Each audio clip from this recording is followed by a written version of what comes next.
যে নির্যাতন নিপীড়ন করে তৎকালীন ক্ষমতাধর ব্যক্তিবর্গের নির্দেশে তিনি এই আসামিকে নির্যাতন নিপীড়ন করে তার দুটো পা একেবারে এমন অবস্থায় করে নিয়ে যায় যে ঢাকা মেডিকেলে প্লাস্টিক সার্জারি ইউনিটে তার অপারেশন করতে হয় এবং প্লাস্টিক সার্জারি ইউনিটে অপারেশন করে 17 দিন ধরে তিনি মেডিকেল কলেজে ভর্তি থাকেন এবং সেই পায়ের এই অবস্থায় আজও তার ডান অংশ অবশ হয়ে আছে।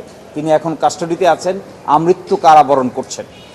এবং এই প্রেক্ষাপটে তখনকার দিনে ডেইলি স্টার পত্রিকা, সমকাল পত্রিকা সহ সকল জাতীয় পত্রিকায় মানবাধিকার কমিশনের তখনকার দিনের চেয়ারম্যান ডক্টর মিজানুর রহমান তাকে দেখতে যান এবং তিনি বলেন যে 10 লক্ষ টাকা ঘুষের বিনিময়ে তাকে এইভাবে ইনহিউম্যানলি টর্চার করা হয়।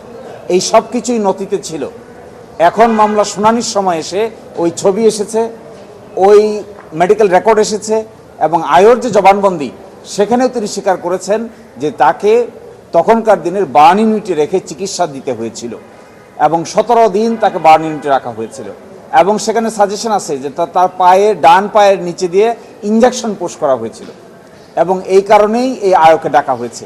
আজকে তিনি মৌখিকভাবে বলেছেন, অস্বীকার করেছেন, আগামী রবিবারে তাকে লিখিত আকারে তার এই সমস্ত আচরণের ব্যাখ্যা দেওয়ার জন্য নির্দেশ দিয়েছে।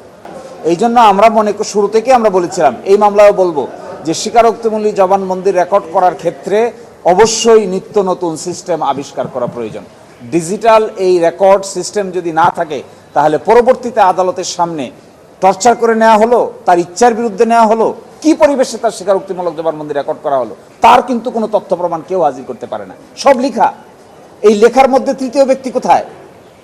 কোথাও কোথাও বলেছে আসামিরা যে বাইরে পুলিশ দাঁড়িয়ে থাকে আর আকার ইঙ্গিত করে। তো আকার ইঙ্গিত যদি করে থাকে তাহলে এই স্বীকারোক্তিমূলক জবানবন্দির কপিতে আকার ইঙ্গিতের কথা তো লেখা নাই। ভিডিও থাকলে আমরা দেখতে পাইতাম, অডিও থাকলে আমরা দেখতে পেতাম। এই জন্য ভারতে এই আইন পরিবর্তন করে তারা বলেছে আসামি যদি দরখাস্ত করে তাহলে আইনজীবীর উপস্থিতিতে অডিও ভিডিও রেকর্ডিং সিস্টেমে স্বীকারোক্তিমূলক জবানবন্দি রেকর্ড হবে। আমরা এটাই চাই যেন এই ধরনের নির্যাতন নিপীড়ন থেকে মানুষ আজীবনের জন্য মুক্তি পায়।